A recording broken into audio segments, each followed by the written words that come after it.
Picture this: a crowded ballroom shimmering with golden lights. Journalists snapping photos and the city's wealthiest gathered to toast their successes. Suddenly the laughter and clinking glasses freeze. A man known to everyone as the millionaire with a fairy tale marriage kneels on the marble floor, holding out a glittering engagement ring, not to his wife, but to the mystery woman in a figure-hugging red dress at his side. Gasps ripple through the spectators. Cameras flash like lightning. The wife stands just a few feet away, silent and statuesque, her eyes revealing nothing. You can practically taste the scandal in the air. Prepare for heartbreak, betrayal, and a silence that speaks volumes. Ethan Caldwell was a self-made man. He had clawed his way from humble origins in a small Pennsylvania town to the top of the real estate market in Manhattan. As a teenager, he flipped cars in his neighbor's driveway to earn pocket money. But it was when he discovered a knack for property deals that his life changed forever. Tenacity became his hallmark, and soon he was buying rundown apartments, renovating them, and selling them for triple the price. By 25, he'd made his first million. By 30, the world was in his palm. His wife, Rebecca Caldwell, née Harrington, was the daughter of a prominent judge, James Harrington, known throughout the Northeastern Circuit for his integrity. Ethan's in-laws had been wary of the brash, ambitious young man courting their daughter, but Rebecca herself was mesmerized by his drive, his burning desire to conquer every obstacle in his path. She was a gentle soul, a classical pianist with refined tastes. He was the unstoppable entrepreneur who felt equally at home in a boardroom or a seedy construction site. Opposites, but they attracted like magnets, forging a romance that took high society by storm. Their wedding was legendary, held at the Harrington estate with white doves released at sunrise and a fireworks display at sunset. The press swooned over the perfect couple, writing rhapsodic features about their unstoppable synergy, the brilliant, polished artist and her cunning, resourceful husband. In interviews, Ethan credited his success to his wife's unwavering support. She smiled shyly from behind him, her eyes filled with an abiding love that made it easy for the public to believe they were soulmates. Over time, Ethan's empire ballooned. He founded Caldwell International Group, branching beyond real estate into shipping, logistics, and even tech startups. Luxury offices in Midtown Manhattan became his command center, frequented by investors, board members, and the occasional celebrity friend. Every year, the tabloids chronicled the couple's exotic vacations, yachting off Santorini, skiing in the Swiss Alps.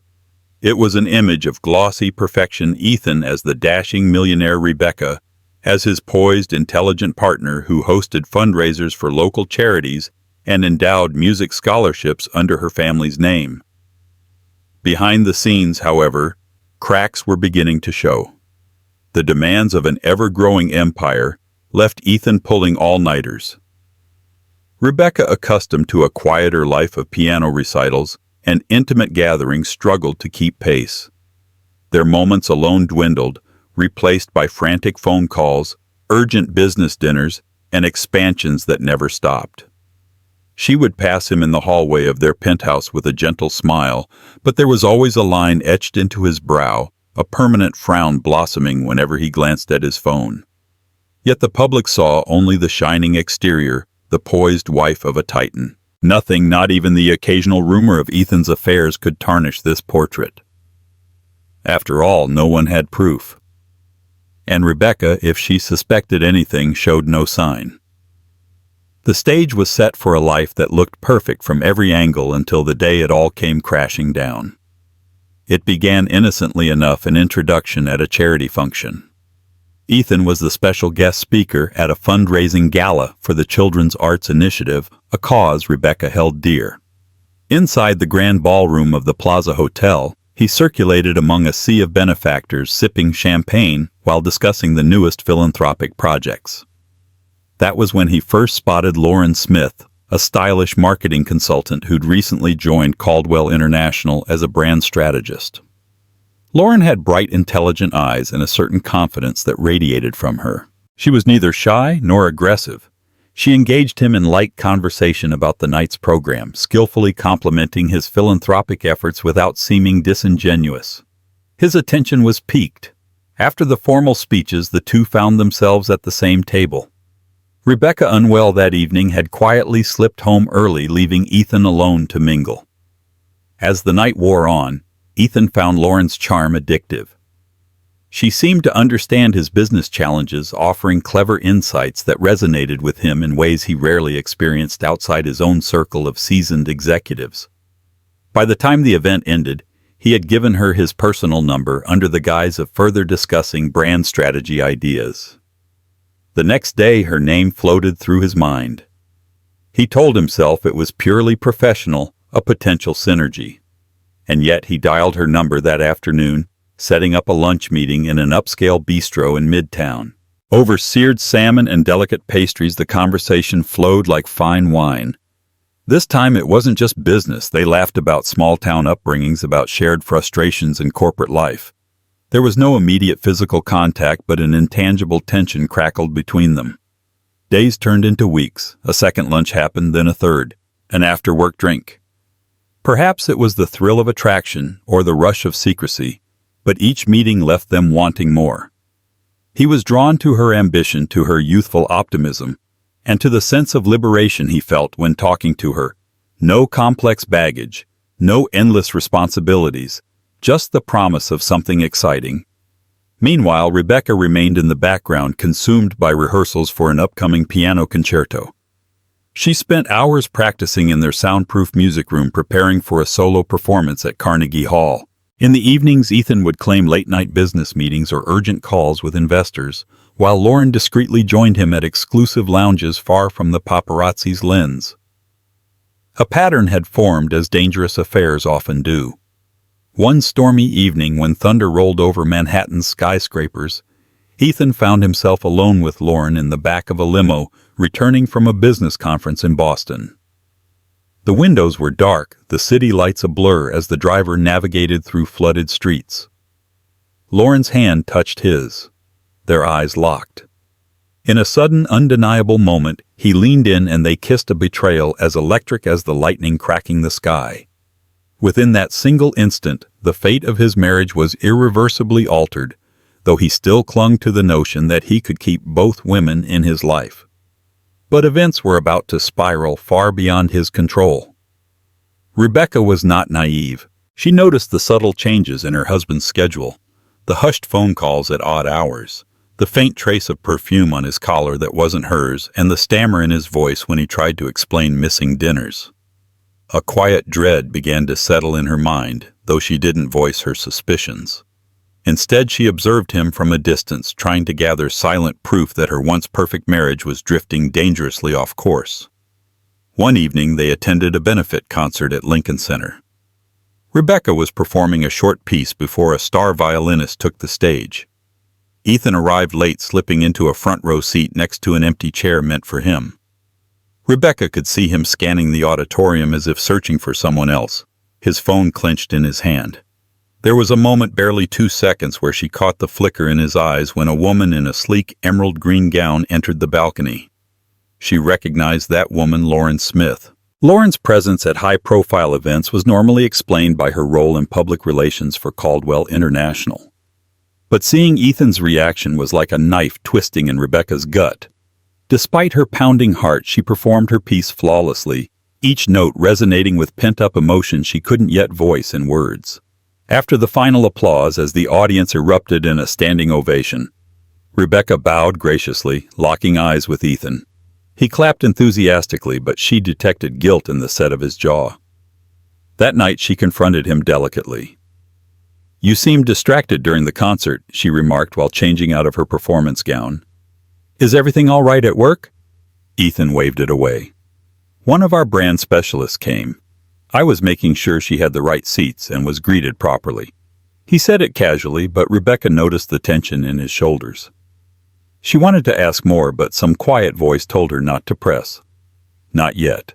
Behind the scenes, the seeds of suspicion grew stronger each time Ethan left the penthouse for a meeting past midnight, or when he disappeared for entire weekends under the excuse of out-of-town site inspections. Rebecca began confiding in her closest friend, Cynthia Perez, an art dealer who had known her since college. Cynthia, quick-witted and protective, advised her to gather evidence before jumping to conclusions. "Don't let your heart lead you," Cynthia cautioned gently. "If he's crossing a line, you need to be sure before you confront him." Determined to maintain her dignity, Rebecca hired a private investigator named Mark Logan, a quiet gray-haired man with a reputation for discretion. Through hushed phone calls in the middle of the day, she arranged for Mark to trail Ethan to take photos to note every rendezvous. It tore at her heart to resort to such measures, but her gut told her it was the only way to uncover the truth. Every night she went to sleep next to Ethan, her heart pounding, pretending nothing was wrong. Yet every morning she checked her phone, waiting for the investigator's updates, bracing herself for the moment her deepest fears would be confirmed. Over the course of several weeks, Mark Logan meticulously charted Ethan's movements. He documented the clandestine lunches at upscale restaurants, secret visits to luxury hotel bars, and late-night drives across the city, where Lauren accompanied Ethan in the back seat of a company car.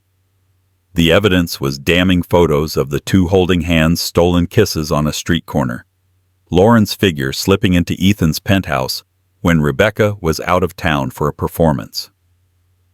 When Mark presented the findings, Rebecca's heart sank.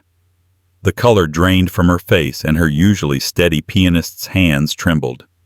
Each photograph was a bullet of truth hitting her chest. In one particularly incriminating image, Ethan and Lauren stood in front of the Caldwell International Building, an intimate moment frozen in time. He touched her cheek gently, a gesture Rebecca had once believed was reserved only for her.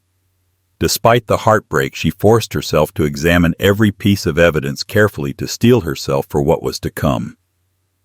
She asked Mark to keep his investigation silent for now, not to confront Ethan or leak information to the media. She needed time to think, time to decide her next move. Mark, ever the professional, agreed with a solemn nod. During this emotional storm, she confided in only two people, Cynthia Perez and her younger sister Erin Harrington, who flew in from Boston the moment she sensed trouble. Erin was fiery, a stark contrast to Rebecca's composed demeanor. "This is outrageous," Erin shouted, pacing the penthouse living room. "You can't let him get away with this. You need to leave him or confront him or something." Rebecca remained silent, gazing out at the glittering Manhattan skyline. A swirl of conflicting emotions churned in her chest. Anger, sadness, betrayal, and strangely enough, a lingering love for the man who had once been her world. "It's not that simple," she murmured, tears brimming in her eyes. "You're worth more than this," Cynthia added softly, placing a supportive hand on Rebecca's shoulder. "Whatever you decide, we'll stand by you. Just know you have options." In the days that followed, Rebecca hovered in a state of suspended animation. She went through her daily routines, piano practice, philanthropic commitments, public appearances at charity galas, wearing her mask of composure as though nothing had changed. Yet inside she was crumbling, each beat of her heart weighed down by the knowledge of Ethan's betrayal. Across town, Ethan and Lauren continued their affair, oblivious to how close they were to being exposed. They had grown bolder, longer weekends out of the city, public dinners at exclusive restaurants, secret smiles in the hallways at Caldwell International. They believed they were shielded by their discretion. They underestimated the quiet vigilance of a wife who now knew more than she let on. In a cruel twist of irony, the tabloids still hailed Ethan and Rebecca as a power couple, praising their philanthropic work and glamorizing their seemingly perfect marriage. The city's wealthiest had no idea of the storm that was about to erupt, one that would change the lives of Ethan, Lauren, and Rebecca forever. One crisp autumn evening, Rebecca decided to attend a Caldwell International corporate function unannounced. She had been invited, of course. It was a gala celebrating the launch of a new luxury condominium project near Central Park, but typically she let Ethan handle these business affairs on his own. This time she wanted to see the dynamics firsthand, to observe Ethan and Lauren in the same room. Dressed in a sapphire gown that accentuated her graceful figure, Rebecca entered the opulent ballroom. The decor was magnificent: crystal chandeliers, towering flower arrangements, and waiters carrying trays of champagne. Although she was well known among the attendees, few expected to see her here tonight. Curious glances trailed her as she made her way to the center of the room. Ethan was speaking with a cluster of investors when he saw her. A flash of panic appeared in his eyes, quickly replaced by a broad, practiced smile. He excused himself and wove through the crowd to greet her with a polite kiss on the cheek. "You look stunning," he said, his tone carefully measured. "Thank you," she replied softly. She noticed how he didn't quite meet her gaze. She noticed, too, that Lauren was across the room speaking with a group of board members. Their eyes flickered toward each other, an invisible connection that Rebecca could almost feel pulsing through the crowd. Throughout the evening, Rebecca maintained a regal composure. She chatted cordially with colleagues, accepted compliments with a graceful nod, and kept her distance from Lauren. Yet each time she passed near Ethan, she sensed his tension.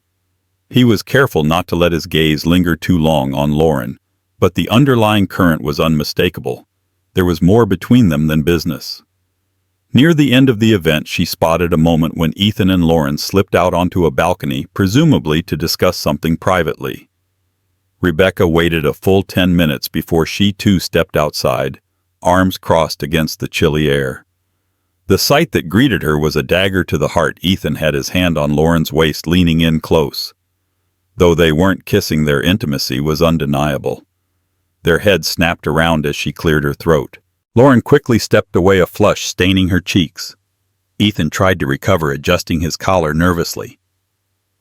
"Rebecca," he said, forcing a bright tone, "Lauren was just showing me some new marketing concepts for the condominiums. We needed a quieter spot to talk."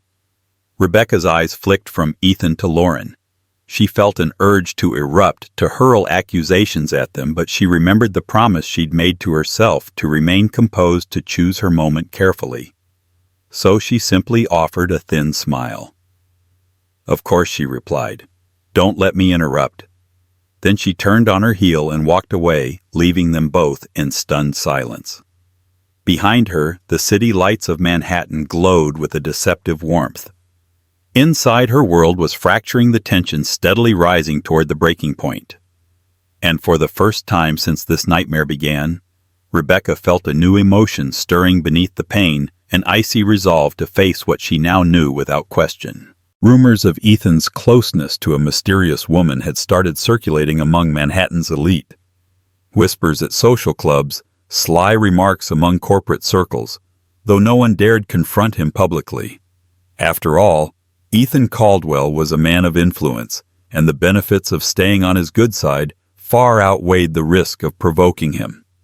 Yet the gossip grew, and somehow Lauren reveled in the illicit attention. Perhaps it was the thrill of stepping out of the shadows, or maybe she was blinded by the promise of being part of Ethan's glamorous world. Eventually, Ethan made a decision that would change everything.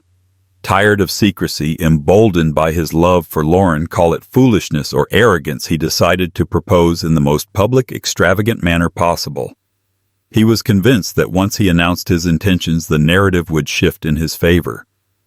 In his mind, wealth and power could rewrite any scandal. He believed that if he went big, the public might applaud his boldness, rather than condemn his betrayal.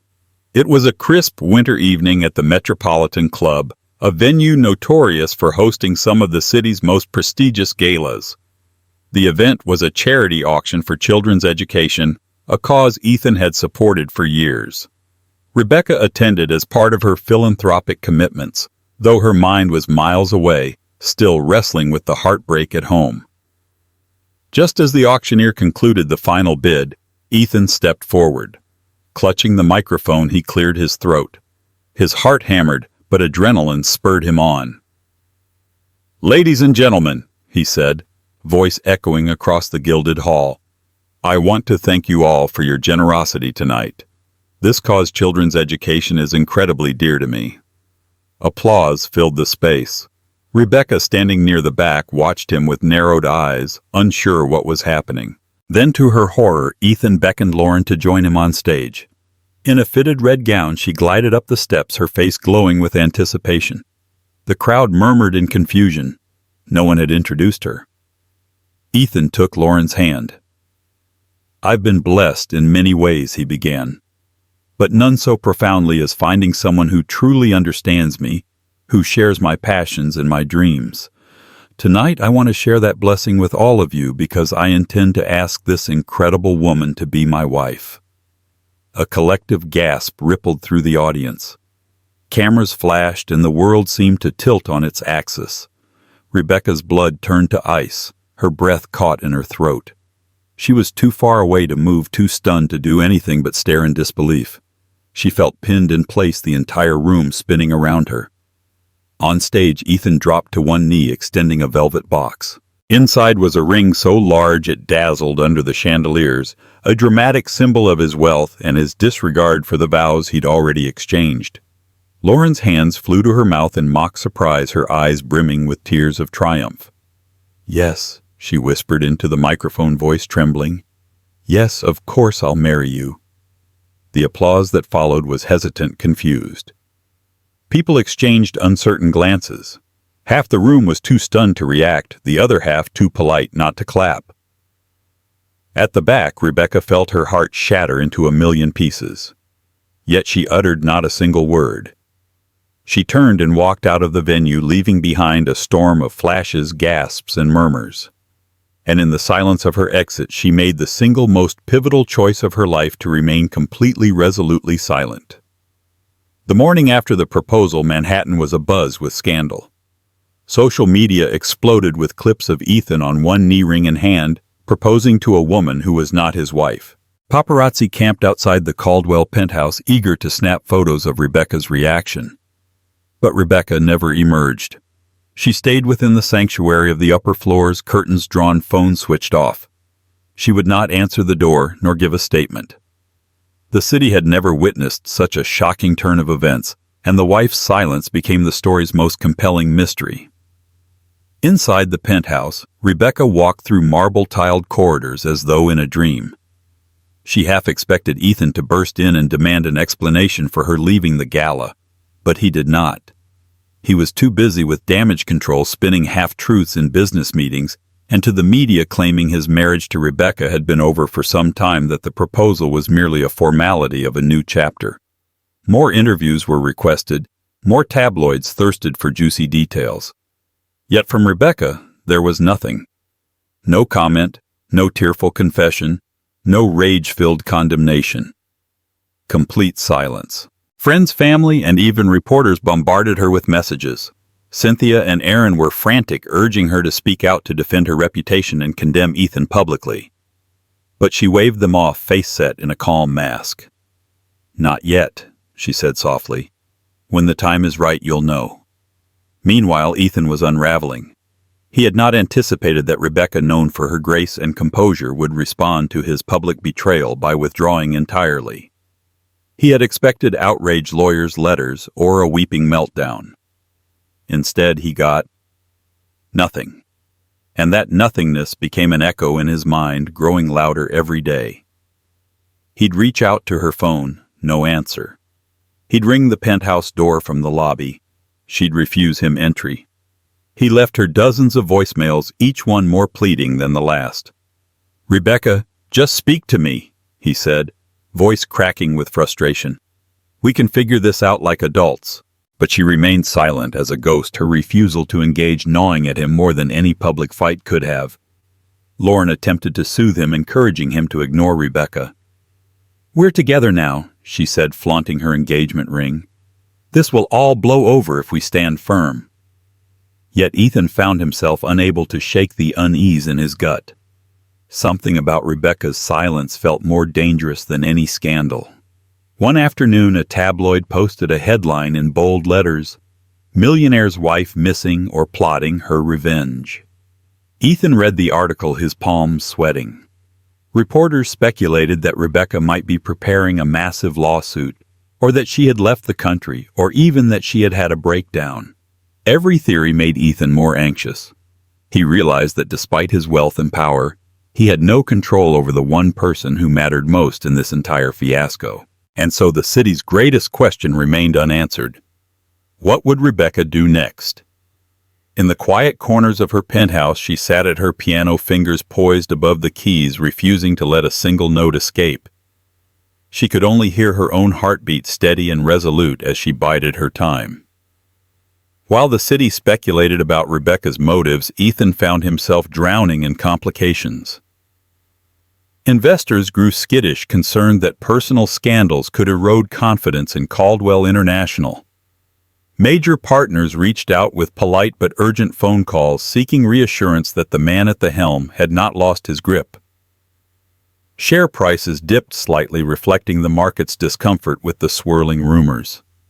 Lauren tried to help, taking up the role of a de facto spokeswoman. She gave interviews to smaller media outlets, painting a narrative that she and Ethan had been in love for some time, that Rebecca and Ethan were separated in all but name. But the interviews only fueled public speculation. Some social media commentators labeled her a gold digger, mocking Ethan for his brazen public proposal. Others empathized with her, seeing love as unstoppable. The divide was stark, and Ethan found himself on the defensive. At Caldwell International's headquarters, tensions reached a boiling point. Jordan Reynolds, the CFO, confronted Ethan about the negativity swirling around the firm. "I don't care what you do in your personal life," he growled, "but this fiasco is affecting business. We need stability, not front-page scandals." Ethan tried to dismiss the concerns, insisting that the worst would blow over. But doubt began to gnaw at him. He missed the days when Rebecca's calm presence reassured the public and added credibility to his brand. Behind the scenes, new revelations came to light. Cynthia Perez, fueled by loyalty to Rebecca, dug into Lauren's background and unearthed questionable financial dealings. A small publishing house in Chicago sued Lauren 2 years ago for breach of contract, claiming she'd broken NDAs and misappropriated funds. While the lawsuit had been settled out of court, the details were damning. Rumor had it that Lauren had used her romantic ties with the CEO of that company to secure insider advantages, then left him high and dry. When Cynthia quietly shared these findings with Rebecca, she saw a flicker in her friend's eyes. This was not the first time Lauren had entangled herself with a powerful man's empire. A pattern emerged. She latched onto ambitious men, wormed her way into their personal and professional spheres, and exited with substantial gains, leaving chaos in her wake. Rebecca said nothing, but Cynthia sensed a shift. It was as if the final puzzle piece had clicked into place. Rebecca now held not only emotional leverage, her silence, but also potential legal ammunition. And still, she waited. Meanwhile, Ethan struggled to reconcile the woman he claimed to love with the uneasy revelations. When confronted about her past, Lauren dismissed it as a smear campaign. "I'm not that person anymore," she insisted, tears glistening. "I only want what's best for us. Don't let them twist old mistakes into something worse." Ethan believed her, or forced himself to. He was in too deep, forging ahead with wedding plans, sending out feelers for exclusive venues in the Hamptons, or even a private island ceremony. But each day the mounting pressure from investors and the deafening silence from Rebecca eroded his confidence. Winter deepened, casting a chill across the city. Snow piled on sidewalks, reflecting the cold tension in Ethan's heart. He was a man trapped between conflicting loyalties, consumed by desires he couldn't fully understand. And through it all, Rebecca held her composure, waiting for the right moment to strike. Rebecca's father, Judge James Harrington, had refrained from public commentary since news of the scandal broke. A widely respected figure, he was known for his unyielding moral code and had always been a guiding force in Rebecca's life. In the weeks following Ethan's public proposal to Lauren, James requested a private meeting with his daughter. In a small study at the Harrington estate, father and daughter sat across from each other. The room smelled of old books and polished wood, the walls lined with law tomes and framed photographs of James's judicial milestones. Rebecca's face was pale, a sheen of heartbreak still lingering in her eyes. Her father poured her a cup of tea, silence stretching between them like a fragile thread. Finally he spoke. "My child, the world has been cruel to you lately. I want to help in any way I can." Rebecca lowered her gaze. "I know, Dad, but I need to handle this in my own way." James studied her for a long moment.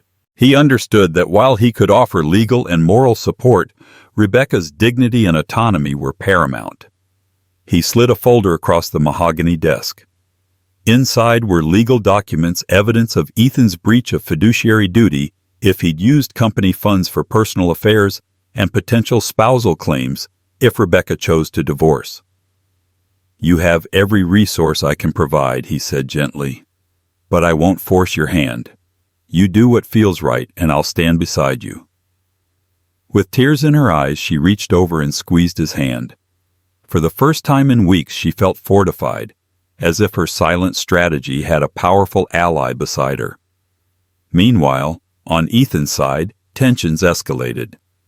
Lauren had her eyes set on one goal, a high-profile wedding that would cement her position by Ethan's side. She orchestrated lavish photo shoots, arranged exclusive interviews about her fairy tale romance, and insisted on finalizing a prenuptial agreement that curiously favored her more than any sensible advisor would recommend. Jordan Reynolds Caldwell, International CFO, warned Ethan against signing anything in haste. Ethan, though still entangled by his desire, hesitated, unsure if he could trust Lauren's motives fully. Ethan was not completely without allies, however. A powerful corporate attorney named Dr. Howard Kinsey had joined his side, promising to neutralize any threat Rebecca might pose if she decided to come after the Caldwell fortune. They drew up strategies to claim Rebecca was aware of the separation long before the proposal, painting her silence as tacit acceptance. Ethan hated the idea of attacking Rebecca's reputation, but his fear of losing everything pushed him to extremes. He rationalized that if she filed for divorce, he'd need every legal advantage to protect his empire. The lines were being drawn.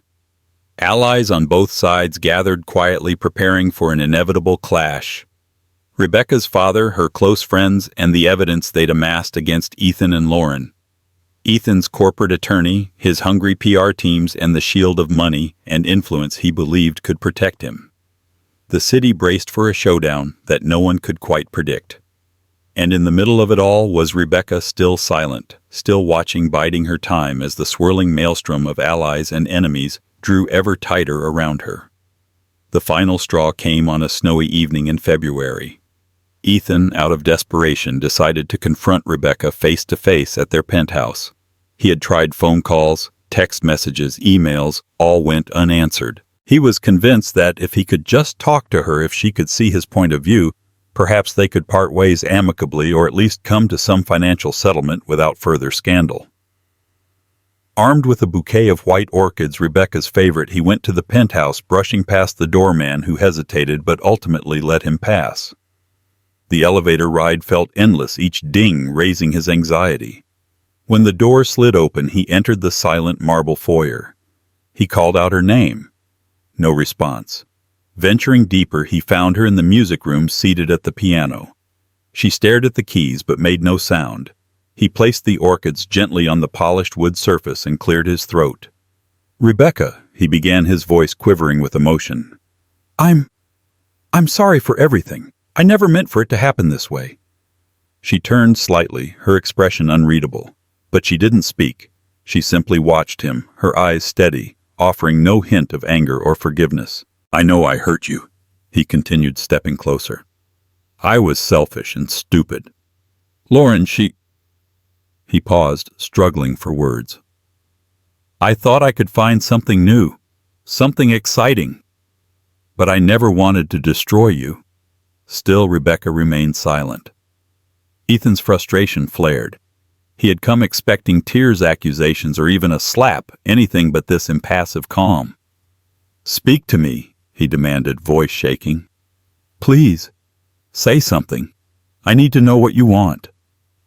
Rebecca raised her gaze, and for the first time in a long while, Ethan saw a flicker of deep sorrow and fierce resolve in her eyes. Yet not a syllable passed her lips. Instead, she stood, walked to the door of the music room, and held it open, gesturing for him to leave. Her meaning was unmistakable. Devastated, Ethan stepped out into the hallway. His heart pounded as he realized the finality of her gesture. He had truly lost her, and he felt an inexplicable emptiness. Where once he had commanded entire boardrooms, now he found himself powerless in the face of her silence. By the time he reached the street, snow was falling heavily, blanketing the sidewalk in white. Lauren called, frantic about some rumored lawsuit that might be coming from Rebecca's side. "I'm busy!" Ethan barked into the phone, cutting her off. His thoughts swirled. He realized that what he missed the most wasn't just the comfort of Rebecca's presence, it was the respect she commanded, the moral grounding she provided, and the stability that had allowed him to thrive. Without her, everything felt like it was teetering on the brink of collapse. And in the hush of that snowy night, he understood that her silence was a sentence more damning than any shouted accusation. It was the sound of a door slamming shut on everything they'd built together, and he knew in his heart that he had no one to blame but himself. After the confrontation at the penthouse, after Rebecca had silently walked to the door and motioned Ethan out, everything began to come apart. Ethan told himself he'd be fine, that he still had the upper hand, that public memory was short and fortunes could be rebuilt. But deep down, he knew something had shifted. Rebecca hadn't needed to scream or weep or call him names. She'd simply stood there silent and composed, and it had broken him in a way no public scandal ever could. And then the first wave hit. Within days, rumors became headlines. Judge James Harrington, Rebecca's father, quietly filed preliminary divorce paperwork in family court. The documents were swiftly leaked to the press. By the end of the week, every news outlet was dissecting the filings. Headlines screamed betrayal, adultery, and financial misconduct. The glossy narrative Ethan had spent years cultivating crumbled in full view of the world. Crisis meetings were held in back offices at Caldwell International. The boardroom, once a shrine to Ethan's dominance, now felt like a courtroom. Jordan Reynolds, the CFO, called for an emergency session. He didn't mince words. "We're hemorrhaging credibility. Investors are nervous. There's talk of pulling out of our South Korea expansion. And frankly, they don't trust you right now, Ethan." "I've made a mistake," Ethan admitted, loosening his tie. "But this doesn't define the company." Jordan didn't even blink. "It might not define it, but it's dragging it down fast." Meanwhile, Lauren tried to spin a narrative of romance over scandal. She gave interviews to friendly lifestyle outlets, posing for photos with Ethan smiling as she described their unexpected but beautiful love. But the public wasn't buying it. Her engagement ring, a gleaming symbol of Ethan's betrayal, became a lightning rod for online mockery. Social media turned savage. When a respected journalist published a piece titled "The Mistress with a Motive," citing anonymous sources, shady financial ties, and whispered allegations from Lauren's previous jobs, everything changed. Investors began pulling back. Event sponsors cut ties. Even Ethan's high society allies stopped returning calls. Back in the Harrington family circle, the counteroffensive was being quietly orchestrated. Cynthia Perez had handed over the evidence from the private investigator to Rebecca's legal team. Erin, Rebecca's sister, contacted a friend at a major newspaper, feeding them just enough to raise questions without exposing everything at once. And Rebecca. She still hadn't said a word publicly. She moved through her days like a shadow queen. She resumed teaching masterclasses at the conservatory, smiling gently to students, her fingers fluid on the keys. She hosted a donor luncheon for the Children's Arts Initiative, calmly answering questions about the future of the foundation, never once mentioning the scandal playing out in real time. When asked by a particularly bold reporter if she had a response to her husband's public proposal, Rebecca offered the smallest smile. "No comment," she said softly, then turned away. It drove Ethan mad. He had prepared for anger, for screaming, even for legal threats. But not this cold, surgical refusal to engage. Her silence was louder than his press conferences, more powerful than any of Lauren's Instagram apologies. It wasn't long before things inside Caldwell International began to fracture further. Whispers spread that the board was preparing for an internal vote, that if Ethan couldn't control the narrative, he would be temporarily removed as CEO. And then came the article. The investigative expose dropped like a bomb, a deep dive into Lauren's history, her fast climb through corporate ranks, her lawsuits, and her tendency to attach herself to powerful men. One paragraph stood out. Sources allege that Ms. Smith used her influence to manipulate internal decisions at Caldwell International, securing lucrative contracts tied to companies linked to her personal accounts. Ethan's phone exploded. Calls from lawyers, from investors, from his PR team, from Lauren crying, screaming, asking what they were going to do. He had no answer. Lauren begged him to make a public statement denying the claims. "We need to show unity," she insisted, "that I'm not some opportunist." But Ethan couldn't even look her in the eyes. Days later, the board called the vote. Jordan Reynolds emerged as interim CEO. Ethan was asked politely but firmly to take a leave of absence until the storm passed. He signed the papers in a haze. Lauren tried to rally him, suggesting they hold a private engagement party or book an exclusive retreat in Tuscany. "This will blow over," she kept repeating. "You're still Ethan Caldwell." But for the first time in his life, Ethan didn't feel like Ethan Caldwell. He felt like a hollow version of the man he'd once been. He missed the stability he'd taken for granted, the calming voice that used to talk him off ledges, the woman who had shown him grace not just in public but in the quiet of their home, Rebecca. And the worst part, he had no way back to her. Her legal team was moving swiftly now. Motions were filed, court dates assigned, and through it all she had spoken no more than a few carefully chosen words. Every time a reporter caught her on the street, she walked past with dignified silence, until finally she gave one quote. Outside the courtroom, with cameras flashing and microphones thrust into her face, Rebecca stopped just long enough to say, "I only seek what is fair. The rest will take care of itself." It was all she needed to say. The public leaned harder in her favor. Op-eds praised her restraint. Women across the city lauded her dignity. Even Ethan's own mother, who hadn't spoken to Rebecca in months, reached out to her privately and apologized for what her son had done. Back in the penthouse, the one he now occupied alone, Ethan sat by the window and watched the snow fall. He thought of the piano room of Rebecca, sitting there with her hands hovering over the keys, refusing to play a single note until she was ready. She had waited. She had endured. And now, as he watched his reputation unravel stitch by stitch, Ethan finally understood. She hadn't just waited for revenge. She'd waited for the moment when silence would become her justice. And it had arrived. The wind was sharp that Monday morning, slicing between the stone columns of the family courthouse in downtown Manhattan. Reporters huddled with steaming coffee cups, their breath visible in the chill. Camera crews jockeyed for position near the steps. It wasn't every day a courtroom drama involved New York's elite, and certainly not one this sensational. All eyes turned when Ethan Caldwell arrived. Clad in a tailored navy suit, he exited a black SUV with his high-powered attorney, Dr. Howard Kinsey, at his side. His face, usually composed, betrayed hints of tension. Despite weeks of media training, there was no way to fully prepare for this moment, being sued by the wife he'd so publicly betrayed. Flashbulbs exploded. "Mr. Caldwell, any comment on today's hearing?" someone shouted. Ethan said nothing. Inside the building, on the opposite side of the security checkpoint, Rebecca Harrington, no longer Caldwell, walked quietly down the hall. She wore a long black wool coat over a simple yet elegant dress, her dark hair pulled into a low chignon. Flanked by her father, Judge James Harrington, and her attorney, she moved like a queen stepping onto her battlefield, not with fanfare but with quiet command. She didn't look for Ethan. She didn't need to. Her silence, even here, was her strongest weapon.